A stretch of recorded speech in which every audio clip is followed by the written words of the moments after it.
Crash course on the Bash Bunny, this time on Hak5. Hello and welcome to Hak5. It's your weekly dose of Technolist. I'm your host Darren Kitchen, and this is your weekly dose of Technolist. I don't have Shannon here to help me right this moment, so I'm kind of winging it, and it's my first time doing a segment back in studio in 6 months, so bear with me please. By the way, if your name is Kevin Mitnick, this episode is for you because you just called me and you were like, dude, I'm doing an awesome demo with a Bash Bunny and I need to get up to speed. And my mind is blown because my inner 13-year-old is like, oh my God, my hacker hero is calling me for tech support. How fantastic is that? And then at the same time, Seb and I were heckled by none other than Captain Crunch at our DEF CON talk. What? Okay, so if you're not Kevin Mitnick, you can still watch, and this episode is basically going to get you up to speed, the quick and dirty on getting going with the Bash Bunny is Bash Bunny basics. All right, so you're probably wondering, what is Bash Bunny? If you're really new at all this, basically it is a USB attack platform.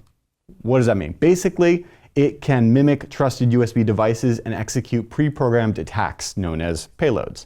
And when you plug the Bash Bunny into the target computer, it doesn't just show up as a regular flash drive, even though it kind of looks like one, but it actually can show up as serial device, Ethernet adapter, keyboard, and combinations therein. And there's no drivers necessary, it just works, which is pretty cool because when you couple that with the quad-core CPU that's in here and the desktop class SSD, you throw in some advanced scripting and you've got a lethal little bunny. I'm kind of proud of that. If you're a red team, that means that you can basically plug a Bash Bunny into a locked Windows box, have it show up as an Ethernet device, and start snagging some credentials in seconds.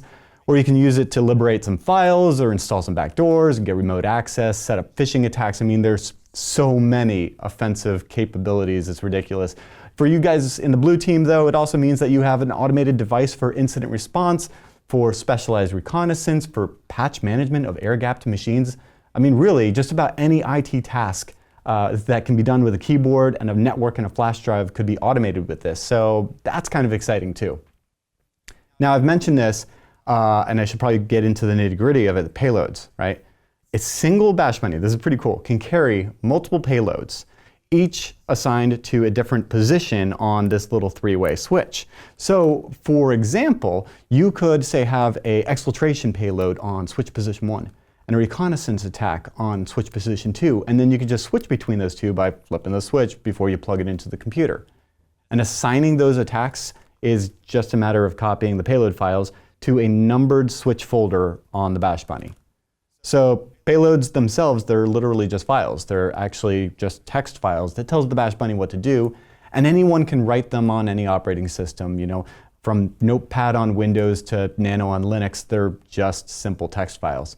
And they're actually written in a combination of Bash, which is the common Linux scripting language, as well as a bunch of bunny helpers that make writing these attacks so easy. So you can read it really easily, but it's yet still pretty advanced, and there's a huge set of these already available on the Hak5 Git repo. So that's pretty cool. There's a huge community of developers always making awesome new payloads and sharing them on the Hak5 forums. So it's really easy to get started since there's a lot of examples to follow, a lot of people to ask questions. It's a great community. What I want to do in this episode is get you set up and get you started with your first attack. So to set up your Bash Bunny, first thing that we want to do after we take it out of its pretty little red packaging is to flip this here switch into the third position. That's the one closest to the USB plug, and that's what's known as arming mode.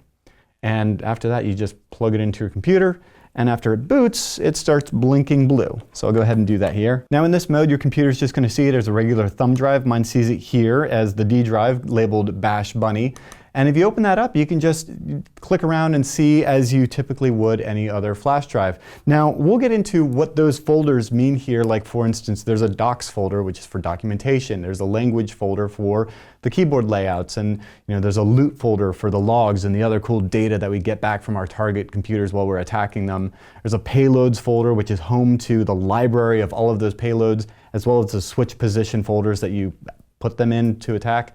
And there's even a tools folder for installing more programs onto the Bash Bunny. Like I said, under the hood, it's a quad-core ARM-based Linux box with a desktop class SSD. So the thing is just fast. It boots in just about 7 seconds, and it's running Debian. So if you're familiar with that version of Linux, you can apt-get install to your heart's content. And there's even shell access dedicated on the serial console in arming mode, but we're not going to get into that in this video. I really just want to show you the basics. In fact, for the most part, if you just want to use it as like a regular thumb drive copying files to set up your attacks, that's all you need to do. So that's what we're going to be doing today, and just covering getting set up as quick as possible. And the first thing of setting up any of these devices, any Hak5 gear, you're going to want to always update to the latest version. You know, we're constantly adding new features, we're constantly doing fixes, and you want the latest firmware. And updating the Bash Bunny, it's really simple. It's a matter of downloading a file from the Bash Bunny website, copying it to the root of the device while you're in arming mode, then you just safely eject it, unplug it, plug it back in, and it'll blink a special pattern for, I don't know, like between 5 and 10 minutes while it gets everything set up. And then it goes back to that happy little blue blinking in arming mode when everything is finished. There's a version.txt here, in fact, on the root, and if you open that up, you can see, we'll open that with Notepad, what version it is, and this is version 1.0.167. Because this is a fresh Bash Bunny right out of the box, and there's more good stuff waiting for it, so let's get it updated. Now, like I said, you can just download that from the wiki here. You just head over to the downloads page, and you can just go ahead and download the latest version. For right now, it's 1.3. Get this little tar gz file, and you can just go ahead and save that. And that's the file that you copy over to the Bash Bunny. If you're on a Mac, don't like unzip it. There's no need to unzip it. You just copy that file over. But here's the thing, right? If that wasn't easy enough, this process was made so much easier with the release of the Bash Bunny updater. Check this out. I'm so stoked about this. Basically, this is a really simple portable application for Windows, Mac, and Linux that you can download right onto the Bash Bunny in arming mode. And you literally double click it and just go through it, and it'll update you to the latest version of the Bash Bunny. And it'll also grab all of those payloads from the repository and put them on your Bash Bunny in its Payload Library folder. So you already have all the attacks on your device ready to go. So let's go ahead and set that up, because I think this is pretty cool. I'm going to go ahead and grab the Windows 64-bit version right here. I'm going to save this on the root of my Bash Bunny here. Now I'm going to unzip this, and I'm just going to run Bunny Updater. And it says, okay, I'm going to choose an action. There's only one action. It's update the Bash Bunny. So 0, it's connecting to the server. It's checking to see if there's any Bash Bunny updater updates. There's none. And now it's checking for a new version of firmware. There's a new version found, so it's downloading that. And we'll just let it do its thing.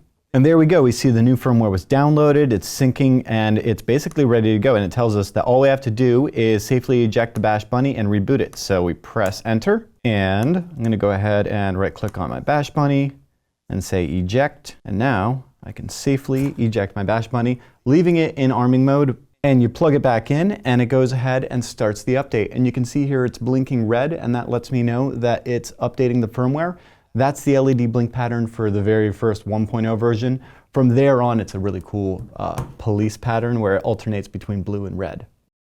And there we go. It successfully copied all of those. I just press Enter to close that. And if I go back to the Payloads folder and under Library, we can see that we have all of these awesome payloads ready to go, and they're categorized by the different types. So we've got execution payloads in here, and we've got exfiltration payloads in here, and we've got recon payloads in here, and the whole lot. And this is really cool because it means that in the future, to update your payload library and grab all of the latest attacks, all you have to do is just run the Bash Bunny updater again. There you go. All right, so let's do a simple attack. Now that we've got the Bash Bunny up to date and loaded up with all the latest payloads, let's perform a simple attack, right? And okay, well, I've got it here plugged into my computer. The Bash Bunny is in arming mode. It's blinking blue, as it typically is. And I've browsed over to all of these payloads. So let's find one fun to run, right? So I'm going to go ahead and take a look at doing some recon. And I've got in the recon folder, I have this nmapper payload. And this is pretty cool because this can go ahead and do a little reconnaissance. And I'm just going to go ahead and do that here on Shannon's computer because she's left it here on the studio for me to play with. So I figure, it's fair game. It's not logged in, but that's fine. It doesn't need to be. Anyway, the nmapper payload is a great example payload to kind of get you familiar with these things. And it's basically going to use nmap to do a port scan and save a log file over to the loot folder. And then for each of these payloads, you'll kind of notice that we have, check this out, we've got a readme DMD file in addition to the payload.txt. So this readme DMD file is basically going to tell you a little description of the payload, what it is, how it works, any kind of things that you need to be mindful of in the configuration, and then a status of what the different LED is going to indicate what it's doing. And sometimes you'll even find a discussion thread, which is really nice for if there's questions that you have, you can talk to the developers and things of that nature. Pretty cool for if you have questions. So let's go ahead and get this payload assigned to switch position 1. For that, I'm just going to go ahead and copy these files here. So copy, and then I'm going to go back a few, go all the way back to payloads, and I'm going to go to switch position 1, and I'm going to delete the payload that's currently in here, and I'm just going to go ahead and paste that nmapper payload. And there we go. That's pretty much it. I mean, at this point, it's really just a matter of ejecting this drive safely. Always good practice. And go ahead and unplug it. And now I just switch this to switch position 1, the one furthest from the USB drive. And I sneakily find my way over to Shannon's laptop, which I think is like in suspend or something. Shannon's behind the cameras and she's telling me the power button turns it on. Pro tip. So I'm here at her Windows login page with a puppy on it. Okay, that's fine. I'm just going to go ahead and plug this in. I don't actually need to be logged in. So plug that into Shannon's computer. Light goes green when it's booting up. Takes just a few seconds. And then, like I saw in the readme DMD file, it went purple. I'm like, okay, so I can look this up and say, what does purple mean? Or I'm sorry, magenta, if you want to be accurate. And then it went yellow, so now it's blinking yellow or amber here and there. And in a little bit, and the amber LED is blinking, letting me know it's in the first stage of the payload. Oh, and it goes solid green. So the light's green, it's a hacked machine. So at this point, I can just go ahead and unplug it, switch it back into arming mode, plug it back into my laptop. Now let's check out what we got. We head over to our Bash Bunny drive, and under the loot folder, I can see I now have an nmap folder, and in it is a log file that tells me all about Shannon's machine. And let me open that in a better text editor. Notepad++, there we go. And we can see how the nmap scan went, and it tells me about the fingerprints of the OS details and all of those sorts of things. And what's cool about this is if you wanted to run a different sort of nmap scan, it's just a matter of going into that switch. Here we go under payloads, switch 1, and payload.txt. I'm going to open that with a good text editor. I mean, you could use Notepad. Fine, we'll use Notepad. And you come down here and you see, hey, here are the nmap options. And you just change this to whatever nmap options you want, right? And now every time you do that, it's going to go ahead and run those, right? So there you go. It's pretty simple.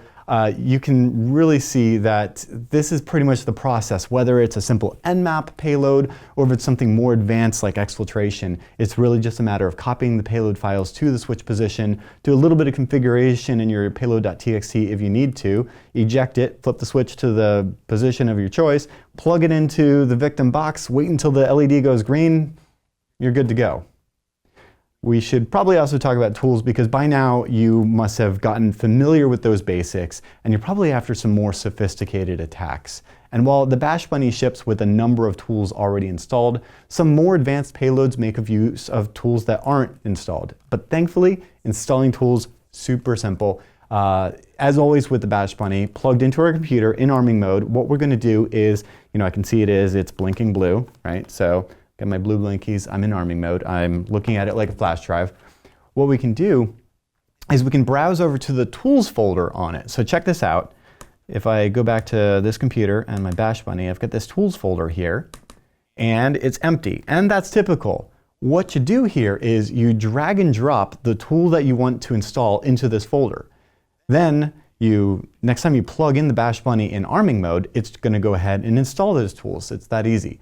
Since it's Debian Linux under the hood, it'll take any standard deb file as long as it's compiled for the ARM CPU architecture.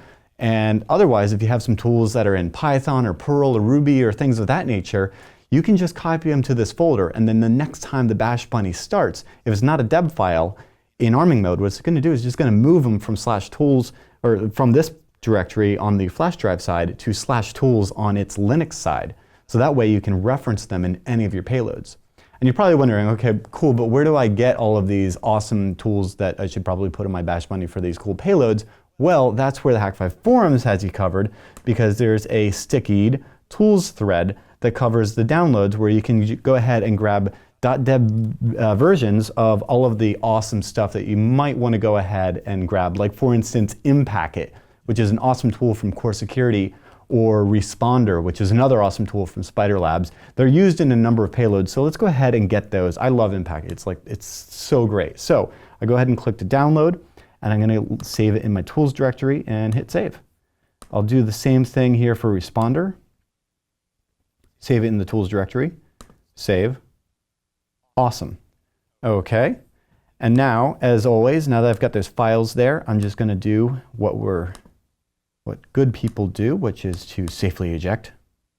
I'm going to go ahead and unplug my Bash Bunny. I'm going to leave it in arming mode, and I'm going to plug it in once more. And there we go. So now it's magenta, and that's letting me know that it's installing all of those different tools. And when it's done, it's just going to go back to your standard blue blinking pattern, letting me know it's in arming mode. But right now, it's basically running dpkg. Hey, and there we go. It's done. So now on the machine, I can just go ahead and use Impacket and Responder just like I normally would. I didn't have to provide internet access and do an apt-get install or any of those things. Makes it just kind of convenient. Now, one last word before we get going here on languages. I know this is going a little bit long, but I really want to dive deep into all of the nitty-gritty of these attacks, and I will. I'm really excited to get Shannon on and to show her some of the scripting language capabilities, but I do want to cover this one idiosyncrasy. The word of the day, folks, is idiosyncrasy. It's the one that I can't say. But it's something that you might need to be aware of in regards to keystroke injection attacks or hit attacks, and how in regards to keyboards around the world. Because, you know, keystroke injection attacks are great, right? But keyboards for the most part are one-way streets. So when you send keystrokes down a bus, it's up to the operating system to determine what that actually means. So by the default, the Bash Bunny is set up for a United States keyboard layout, which is fine if you're here in the US and you're setting up your attack. But then if you're going off to France on an engagement or something, and you just, want to be aware of this, because you'll need to switch your payload to match the keyboard layout of the computers that you're going to be attacking. Otherwise, your payload may think it's sending an @ sign, and it'll actually be interpreted as a quotation mark, because different keyboards have different layouts. And you don't want to be deep in a nuclear power plant on a physical mission, doing social engineering on this engagement, and then find yourself without a laptop with a Bash Bunny that's programmed for US keyboards. Not that I know personally, but we got friends in the industry, and it's just never a good thing. So you're going to find a list of all the languages on the Bash Bunny here in the languages folder, and you can see them right there. If you're using the Bash Bunny updater, they will have them automatically. Otherwise, you can grab them from the Hak5 Git repo and use these key mappings to specify the language with the command ducky-lang. We're going to get into all those awesome commands next week, but I did want to let you know, just in case you were skipping ahead and you really want to dive into this, and you're like, hey, why am I getting a British pound sterling symbol instead of a hash symbol or something like that? Okay, anyway, I'm going to wrap up here, but before I do get going, we are going to get into writing payloads and dropping into the shell and all the fun stuff you can do with extensions.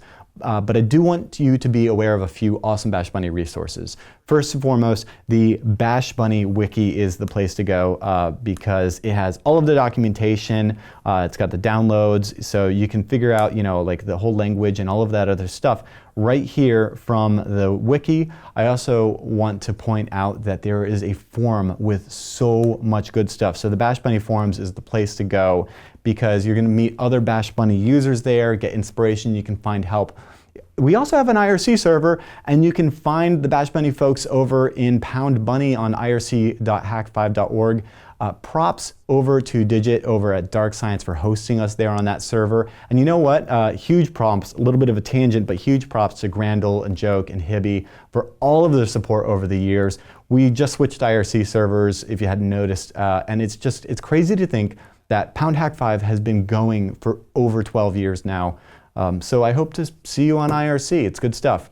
Anyway, last but not least, third, while anyone can write a payload, and I mean it's just a simple text file, so sharing them is really simple, we would really prefer if everybody got into the community and participate and engage over at the official Git repository, which is the best way to let your creativity be enjoyed by the entire community. And likewise, you're going to find a lot of awesome payloads from others that'll help you get started. And that's over on the GitHub here at github.com/hak5. And you can go ahead and get your commits going, get your forks going, all that good stuff. So all of that is linked from bashbunny.com, the main site. I want to thank you all for making this a huge success. I know that it was like, we launched the Bash Bunny like right before I left for Hack Across the Planet, and during that tour, we did a contest to see some of the best payloads. I'm just now coming through all of those now. I actually really want to reward the community for all of their contributions. And one of the things that I'm finding difficult actually is that GitHub doesn't make it really easy to contact a fellow developer. There's no like private message function. It doesn't list, most people don't list their emails. It's something that I've been noodling over for a while, and I'm kind of just trying to find what's a great way to get those gift certificates to people who have contributed to the project in a meaningful way. And maybe I've overlooked something, but maybe you know something or you have some ideas of how people could get involved in that, because I really do want to, reward the people that have contributed to making this awesome. So if you have ideas, please let me know. Otherwise, next week I'll be back in here getting into the nuts and bolts of the bunny scripting language with Shannon. If you have questions, you can pop them in the comments below. I will check them all out after Burning Man. Otherwise, you can email us directly at feedback@hak5.org. Thank you guys so much for supporting us over these years. If you want to grab your own Hak5 gear, you can find it over at hackshop.com. And for more great shows like this, like Hack Tip and ThreatWire and Tech Thing and Metasploit Minute, head over to hak5.org. Until then, I'm Darren Kitchen. Trust your technolust. Got a great idea? Bring it to the web the way that we do and head over to domain.com. They've got this slick domain discovery system and an easy checkout process, so your site will be up and online in no time. And get this, the guys over at domain.com have been huge fans of Hak5 for years, and they want to celebrate with a massive promo code. It's HAK Jumbo for 35% off new domain registrations now through November 30th. It's a limited time offer, so when you think domain names, think domain.com.